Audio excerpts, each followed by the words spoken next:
Hi everyone! I am still continuing to mess around with my filming and lighting. My ring light I previously stopped using because the power brick portion of it had basically sparked out. My ring light is back in action because my other lights, you know, I mentioned in a previous video, which may or may not be up already, but I used to have two sets of two lights that replaced my ring light, and one of the smaller ones has died. But anyways, I digress. Long intro aside, if lighting and colors continue to look kind of funky overall in the videos, then you know, you guys understand. I'm just screwing around. So remember how I used the Tom Ford Violet Sateen and I was like, now I want Forbidden Pink, and that's very dangerous. So at the tail end of February I did get it. Did sell out multiple times on other sellers, but I believe it's been sitting in stock on Sephora and other places for a very long time now. I at one point had the cherry quads in my Beautylish cart to do the flexible payments with, but I kind of was like, okay, that is genuinely a stupid idea, especially because I've said before I don't really like the whole red to pink shifty shadows. They're not the most flattering on me, and that's like the entire point of those quads. I think the only reason I wanted them was because of the sleek red packaging. Don't be stupid. So I did not get cherry smoke or electric cherry. You know, I tend to fixate on things, so I still am thinking about them, but I need to just keep telling myself no, no, no, no, no, especially because with the Sephora sale coming up, there are other things I want.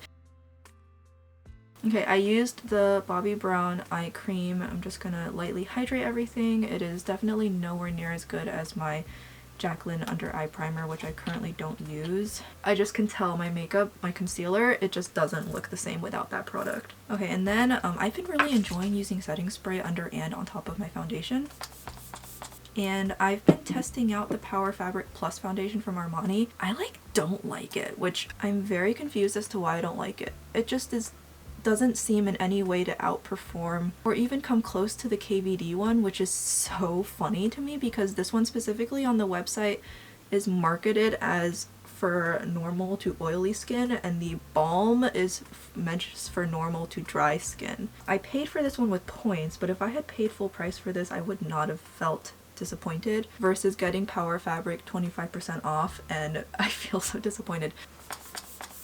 I'm going to use the Tom Ford concealer stick, which I also really like. I just wish it had higher coverage, but literally aside from that, everything else about it is pretty insane. Like, it blends out, it melts into the skin, it looks so natural and skin-like, like it just looks like it was part of my skin. It's pretty insane how good this looks. As it stands though, if I use the right brush, it's really not too bad. I'd say this is a solid medium coverage concealer. It's buildable though. The nice thing is it builds super nicely, and it just never ever looks dry. It's not true matte, definitely super natural. Now I got this on Selfridges for $48, so I did not pay the US price, and I do have Selfridges Plus. I'm going to use the NARS Laguna bronzer here.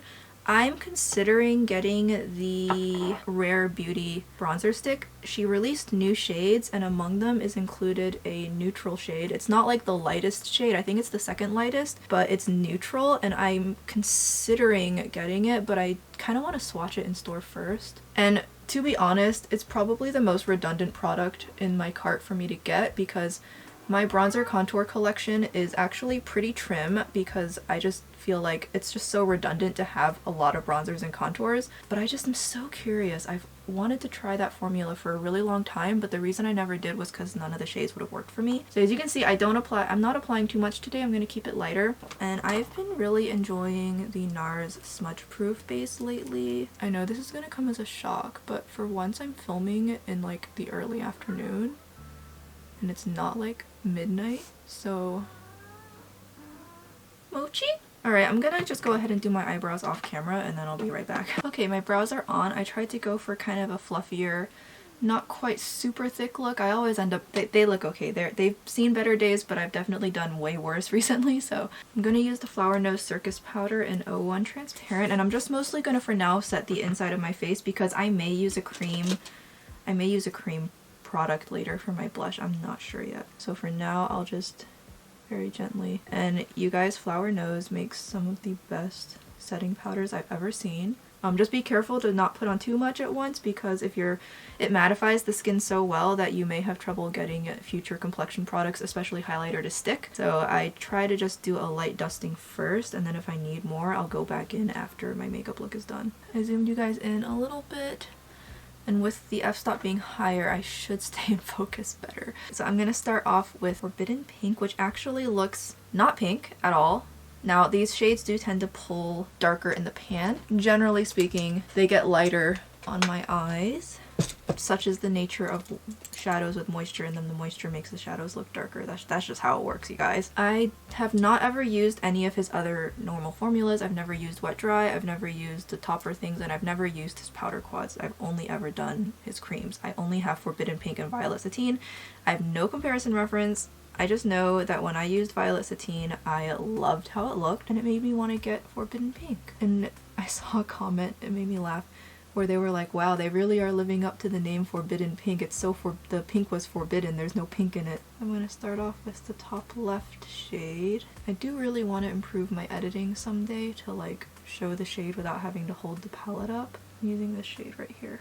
There is definitely a desaturated red undertone to this. It gives off a very milky effect, but it's definitely not going to immediately read as pink. It does have red undertones though, but it also has so much gray to it that it like doesn't qualify as pink. I'm just gonna make this my base shade, and the quote-unquote matte shades in his cream quads, I've noticed, have more of a natural skin-like finish, so they don't shine like satin with sparkle in it. However, they are by no means matte either.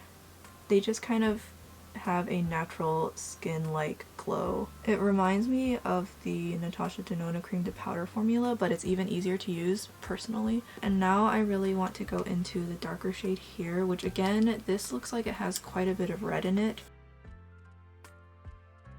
Yeah, it reads as a very neutral brown, but there is a little bit of red in this. Not like reddy purple, it's not a cool brown at all. So it feels almost like it could fit in with the idea of pink. If you used a pink shadow, you could very much use this shade to deepen up the look and it would look fine. So I accidentally applied, I think I accidentally applied a little too much too far out, but the nice thing about these cream formulas is you can use your finger to manipulate them just as if you're using a brush. And this shade definitely goes on pretty intense. And I'm just using a basic synthetic packing brush. I haven't even gotten into my blending brushes yet, which I will do so in shortly.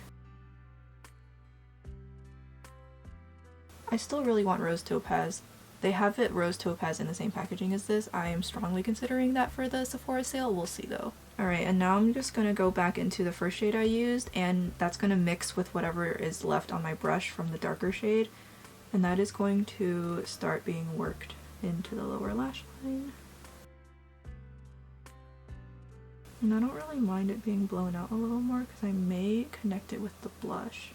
And again, if I feel like I went out too far, I can just use my finger. So these shadows are just so easy to use. If you mess up, very easy to fix your mistakes. Yeah, this brush probably is a little bit too fat for me to use, but as you can see, I'm just gonna gently tap at the edges, and that more or less fixes the problem. So now I'm gonna switch to a smaller brush, and I'm gonna go back into that dark shade, and I'm just gonna start. Yeah, so I will say personally, I do find that natural hair brushes are gonna really grip onto this pigment better. Obviously you don't need them, but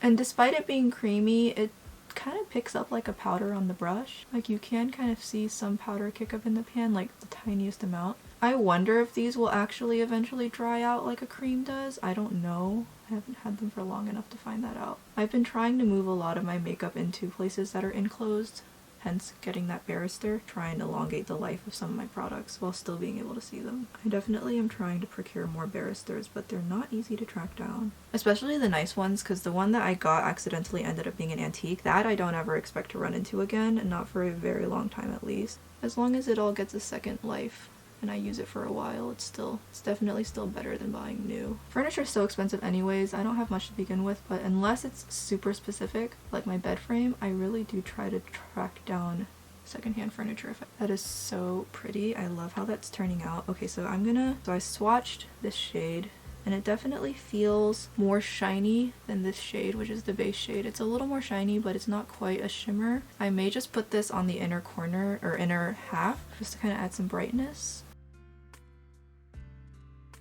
Maybe just use it to kind of add a sheen. So there is no true inner corner highlight in this palette for me personally, but that's not like a big deal. I'll just go into something else. That shade did almost nothing. I feel like that shade would be better in a different look, but I just wanted to see what it looked like. And so now I'm going to swatch. So this shade here is more distinctly feels much more taupe, which is also why I really wanted to get this. But you can see it still has warm reflex to it, and it reflects more of a cool tone champagne is what I would call it. I'm just gonna use this again, see if I can just add some sparkle to this look. I do want to try using this shade kind of more or less on its own, because right now putting it down, it does look really nice, but the desaturated cool toned brown, aka the taupiness of it, is kind of bringing down the intensity of the colors underneath. It feels so nice on my finger and it applies really, really nicely. I'm applying a sheer layer, I'm not applying full pigment. So I'm going to take that same shade that I used just now, and I'm going to take that on a Rephr 03, and I'm going to stick that under here. It does pile on really nicely onto the brush. I'm able to apply it very easily. Yeah, you can tell the sparkles are much more delicate. It doesn't really quite look chunky or glittery. It just looks more like kind of twinkling stars almost. A much more ethereal, subtle effect. Versus I would say something like Fractal Freesia is the sparkle is a bit more kind of intense. One more layer of this on my eyelids, just right in the center. So this is not pink at all. Forbidden pink, so forbidden there's no pink. That is the most accurate description I can think of for this quad. So I don't think forbidden pink is accurate, and the pink packaging will certainly lead people astray thinking it is actually pink.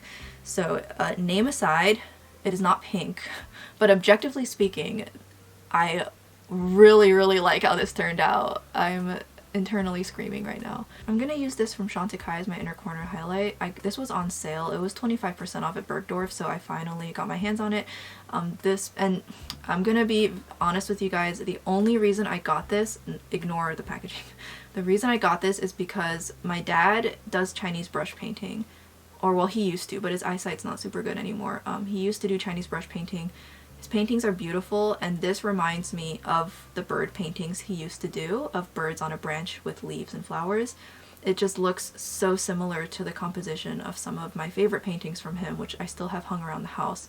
So I got this because it just makes me think of him and his artwork, and it just feels so inspiring to look at. It makes me think of him, and I don't know why, but whenever I see things that remind me of my parents, it just makes me want to get them. So yeah, that's the only reason why I got it. And is it worth 25% off $110 for me to own this because it reminds me of my dad? To me, yes.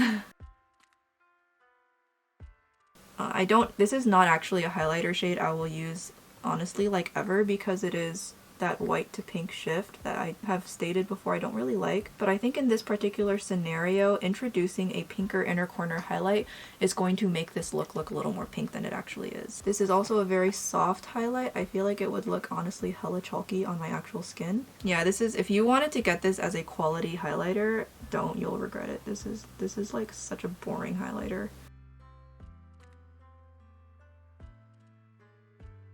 But yeah, if a Chinese brand were to ever release a Chinese brush painting packaging themed collection, I think I would lose my mind and do some damage.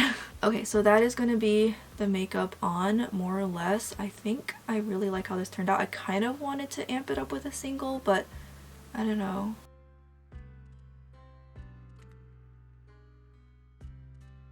I have a recovering pimple here, which is making the eyeliner look kind of weird, so just ignore that.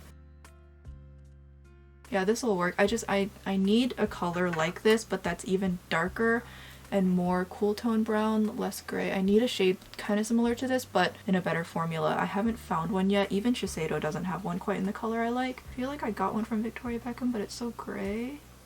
And then I just lay the eyeliner on the side and start. You can kind of use your fingernail to.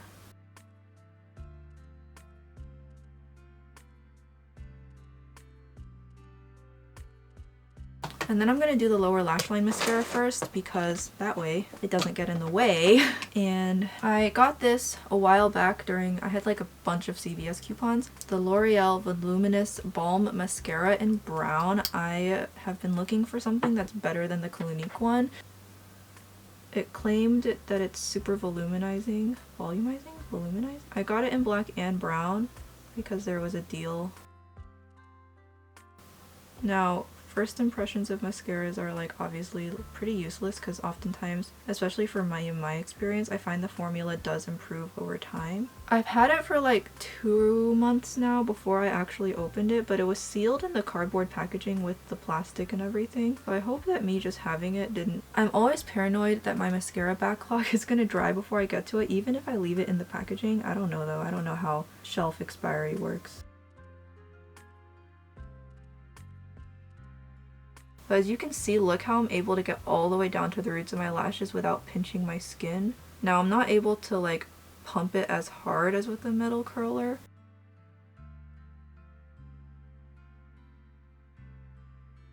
I apply just enough to fix the curl in place. I just kind of let it sit, dry.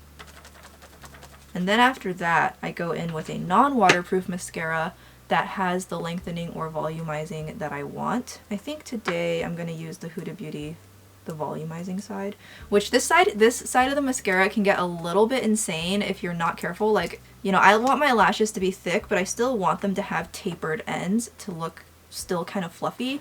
If you're not careful, you'll get really thick ends and then they just kind of look bad.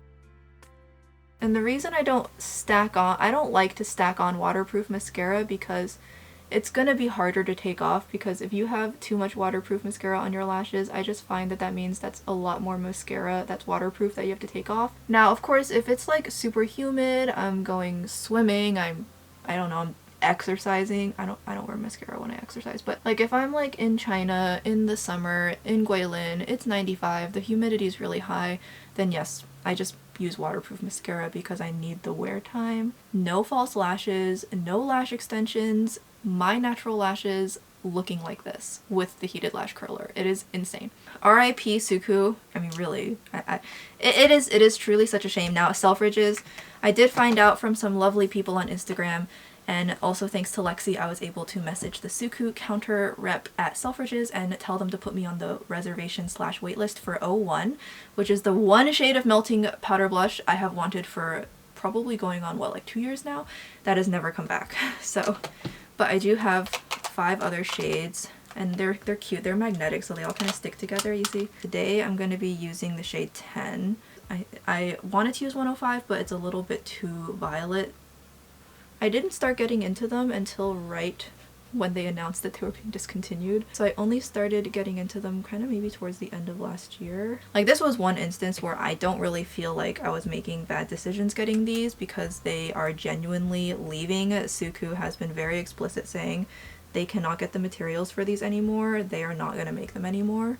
And this is truly, I think, one of the most beautiful blush formulas I've ever come across. It is one of the few glowy blush formulas I actually enjoy using. I'm blending this on, this part of my cheek is what I didn't set down, so I'm blending this out on unset skin. So not only is it going to adhere well to my skin, but the formula is so nice that it actually blends out even on my slightly tacky skin. And like, you can pick up a lot, but then you blend it out so easily, so it's also, to me, it feels quite buildable. I don't have every single shade. I concentrated it near my eyes is what I did. So you can see how I almost connected it to the eyeshadow. This blush pulls the pink undertones from the eyeshadow, and then it synergizes with my slightly iridescent pink inner corners. Now my eyeshadow looks really pink. So suddenly the eyeshadow looks way more pink than it used to. And I even managed to get the eyeshadow to almost look cooler than it actually is because this is not a super warm blush. Alright, so now I'm going to do highlighter, and again I'm going to do a pinkier highlighter. For that I'm going to use Pink Glow from Bobbi Brown.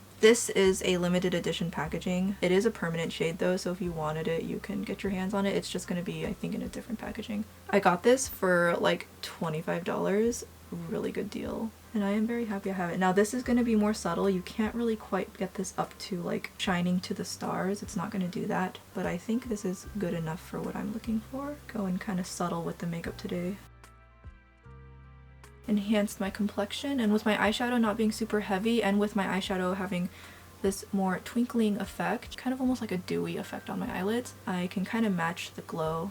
Just kind of makes everything match together. Okay, lastly the lips. I'm gonna do a glossy lip strictly just because I have some flaking going on right now and I don't really want to deal with that, so a glossy lip I think will match with the eyelids as well anyways.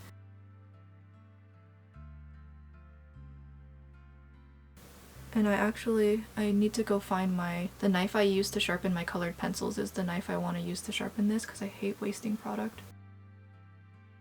I'll do that right after I finish filming this. I'll sharpen it. This is a macaron. Maybe I can do some variety by mixing these two. I'm so sad I don't have the whole collection of these. Had I known how quickly these would have been discontinued, I definitely would have gotten more than I did. But I thought they were a permanent edition. I think that's what I'll do. I'm gonna use this all over. This is just genuinely gonna be the perfect shade of pink. Yeah, it's literally my blush and a lip. I'm just gonna use this as a base shade. God, I love this formula, and as I've mentioned before, the best applicator of my entire collection. And I feel like a good applicator can make even an okay formula suddenly become amazing. The first shade I used was 617. That's the only thing, is the names are never on the packaging, only the number. And then the next shade I'm using is 613.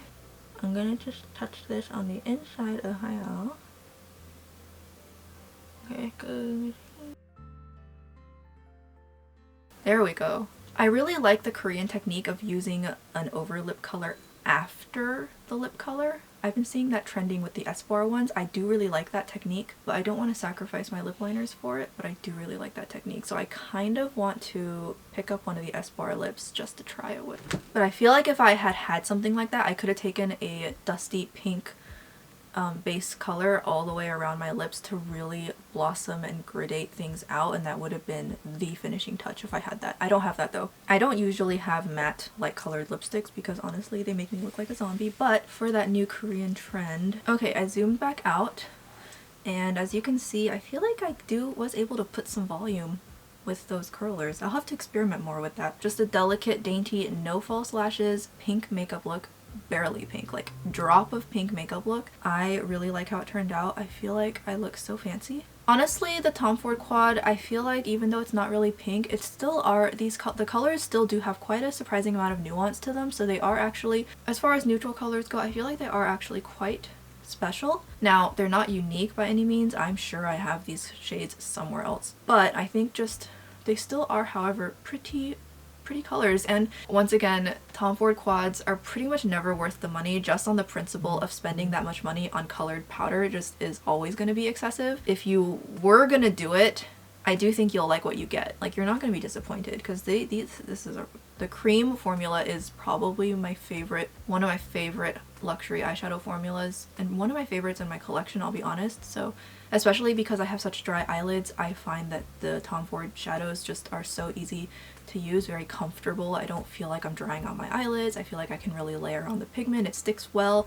I obviously cannot in good conscience recommend you go spend that kind of money unless you already were going to. So as always, please buy makeup responsibly. I really like how this turned out, so I'm gonna go ahead and start filming my next video. I hope you guys enjoyed this look. If I have anything to say about wear time, I will obviously let you guys know, but that'll be it from me in the meantime. So I hope you guys enjoyed this makeup look. If you have any questions about anything I used, or if you have any questions about makeup in general, or you just want to chat about whatever I chatted about and rambled your ears off in this little get ready with me, let me know. Hopefully I was able to edit it down to a reasonable length, but that'll be it from me.